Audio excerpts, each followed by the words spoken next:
Hi guys, welcome to our channel. Today's recipe ದೋಸೆನ ಯಾವ ರೀತಿಯಾಗಿ ಮಾಡೋದು ಅಂತ ನಾನು ಇವತ್ತು ನಿಮಗೆ ತಿಳಿಸ್ಕೊಡ್ತೀನಿ ರೀ. ದೋಸೆಗೆ ಏನೇನು ಹಾಕಬೇಕು ಅಂತ ನೋಡ್ಕೊಳ್ಳೋಣ ಬನ್ನಿ. ಮೊದಲಿಗೆ ನಾನು ಸೊಸೈಟಿ ಅಕ್ಕಿನ ತೊಗೊಂಡಿನಿ ರೀ. ಒಂದು 3 ಗ್ಲಾಸ್ದಷ್ಟು ಸೊಸೈಟಿ ಅಕ್ಕಿನ ತೊಗೊಂಡಿನಿ ರೀ. ನೋಡಿರಿ, 3 ಗ್ಲಾಸ್ ಅಕ್ಕಿಗೆ ಅರ್ಧ ಗ್ಲಾಸ್ದಷ್ಟು ಉದ್ದಿನ ಬೇಳೆನ ಹಾಕ್ಕೊಂಡಿನಿ ರೀ. ಉದ್ದಿನ ಬೇಳೆ ಮತ್ತು ಅಕ್ಕಿ ಎರಡೂ ಕೂಡಿ ಹುಳ ಮತ್ತು ಹಳ್ಳದು ಇರ್ತಾವ್ರಿ. ಒಂದು ಸತ ಹಸನ್ ಮಾಡ್ಕೋಬೇಕ್ರಿ. ಹಸನ್ ಮಾಡಿಕೊಂಡು ಅಕ್ಕಿ ಮತ್ತು ಉದ್ದಿನ ಬೇಳೆ ಎರಡೂ ನೀರು ಹಾಕಿ ಚಂದತ್ನಾಗೆ ತೊಳ್ಕೊಬೇಕ್ರಿ. ಒಂದು 3-4 ಸರಾರೆ ನೀರು ಹಾಕ್ಕೊಂಡು ತೊಳ್ಕೊಬೇಕ್ರಿ.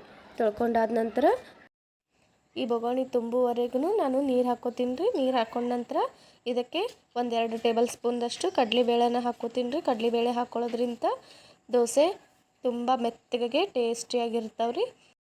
ನಂತರ ನಾನು ಒಂದು ಪ್ಲೇಟ್ನ ಮುಚ್ಚಿಬಿಟ್ಟು 8 ಗಂಟೆಗಳ ಕಾಲ ನೆನೆಸಿಡಕ್ಕೆ ಬಿಟ್ಟಿನಿ ರೀ. ಮತ್ತು ಈ ಕಡೆ ಸೈಡಿಗೆ ನೋಡಿರಿ, ರುಬ್ಬೋದು ಇನ್ನು 1 ಅವರ್ ಇರುವಾಗಲೇ ನಾವು ಈ ಕಡೆ ಒಂದು ಸೈಡಿಗೆ ಒಂದು ಬಟ್ಟಲದಲ್ಲಿ 1-2 ಸ್ಪೂನ್ದಷ್ಟು ಅವಲಕ್ಕಿನ ನೆನೆಸಿ ಇಟ್ಕೊಂಡಿನಿ ರೀ. ನೋಡಿರಿ, ಉದ್ದಿನ ಬೇಳೆ ಮತ್ತು ಅಕ್ಕಿನೂ ಕೂಡ ನೆಂದಾವ್ರಿ. ಈಗ ನಾನು ಮಿಕ್ಸಿ ಜಾರ್ನಲ್ಲಿ ಹಾಕ್ಕೊಂಡು ನುಣ್ಣಗೆ ರುಬ್ಕೋತೀನಿ ರೀ. ನೋಡಿರಿ, ಎಷ್ಟು ಚೆಂದಾಗಿ ಹಿಟ್ಟು ಕಾಣಿಸಕತ್ತೈತ್ರಿ. ಇಷ್ಟು ತೆಳುವಾಗಿ ಹಿಟ್ಟನ್ನು ರುಬ್ಕೋಬೇಕ್ರಿ. ನಂತರ ಅವಲಕ್ಕಿನೂ ಕೂಡ ನಾನು ಮಿಕ್ಸರ್ಗೆ ಹಾಕ್ಕೊಳಕತ್ತೀನಿ ರೀ. ಈ ಅವಲಕ್ಕಿ ಜೊತೆ ನೆನೆಸಿಟ್ಟ ಉದ್ದಿನಬೇಳೆ ಅಕ್ಕಿನೂ ಕೂಡ ಹಾಕ್ಕೊಂಡು ನುಣ್ಣಗೆ ರುಬ್ಕೊಳ್ತೀನಿ ರೀ. ನೋಡಿರಿ, ಹಿಟ್ಟು ಈ ರೀತಿಯಾಗಿ ಕಾಣಿಸ್ಬೇಕ್ರಿ. ನಂತರ ಒಂದು ಬೊಗೋಣಿ ಒಳಗೆ ರೀ ಈ ರುಬ್ಬಿದ ಹಿಟ್ಟನ್ನು ಹಾಕ್ಕೊಂಡಿನಿ ರೀ. ಹಾಕ್ಕೊಂಡು ಮುಚ್ಚಳನ ಮುಚ್ಚಿಬಿಟ್ಟು ಇಟ್ಟಿದ್ದೆ ಫ್ರೆಂಡ್ಸ್ ಮುಂಜಾನೆದ್ದು.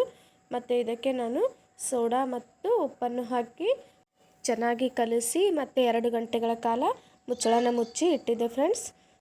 ರಾತ್ರಿಯೇ ಸೋಡಾ ಮತ್ತು ಉಪ್ಪು ಹಾಕೋದ್ರಿಂದ ಹಿಟ್ಟು ಹುಳಿ ಆಗುತ್ತೆ ಫ್ರೆಂಡ್ಸ್. ಹಾಗಾಗಿ ನಾನು ಮುಂಜಾನೆ ಸೋಡಾ ಉಪ್ಪನ್ನು ಹಾಕ್ಕೊಂಡು 2 ತಾಸು ನೆನೆಯಿಟ್ಟು ನಂತರ ದೋಸೆನ ಹಾಕ್ಕೊಳ್ತೀನಿ ರೀ ಫ್ರೆಂಡ್ಸ್. ನೀವು ರಾತ್ರಿಯೇ ಸೋಡಾ ಮತ್ತು ಉಪ್ಪನ್ನು ಹಾಕ್ಕೊಳ್ತಿದ್ರು ಹಾಕ್ಕೊಳ್ಬೋದು ರೀ. ಏನು ಪ್ರಾಬ್ಲಮ್ ಆಗಲ್ಲ ರೀ. ನಮಗೆ ಹುಳಿ ನಡೆಯೋದಿಲ್ಲ ರೀ. ಹಾಗಾಗಿ ಆ್ಯಸಿಡಿಟಿ ಆಗುತ್ತೆ ಅಂಥೇಳಿ ನಾವು ಮುಂಜಾನೆ ಸೋಡಾ ಉಪ್ಪನ್ನು ಹಾಕ್ಕೊಳ್ತೀವಿ ರೀ. ನಂತರ ಒಂದು ತವಿನ ತೊಗೊಂಡಿನಿ ರೀ. ತವಿದೊಳಗೆ ಸ್ವಲ್ಪ ತುಪ್ಪನ ಹಾಕಿನಿ ರೀ. ತುಪ್ಪ ಹಾಕಿದ ನಂತರ ದೋಸೆ ಹಿಟ್ಟನ್ನು ಹಾಕ್ಕೊಂಡಿನಿ ರೀ. ಆಮೇಲೆ ಮೇಲ್ಗಡೆನೂ ತುಪ್ಪ ಹಾಕಿ ಮೇಲೆ ಮುಚ್ಚಳ ಮುಚ್ಚಿನಿ ರೀ. ಒಂದು 5 ನಿಮಿಷ ಬಿಟ್ಟು ನೋಡಿರಿ, ಈ ರೀತಿಯಾಗಿ ಕಾಣಿಸುತ್ತೆ. ನೋಡಿರಿ, ಎಷ್ಟು ಚಂದ ಕ್ರಿಸ್ಪಿ ಆಗೈತೆ ರೀ ದೋಸೆ. ನೋಡಿರಿ, ತಿನ್ನೋಕ್ಕೂ ಟೇಸ್ಟಿ ಆಗೈತೆ ರೀ.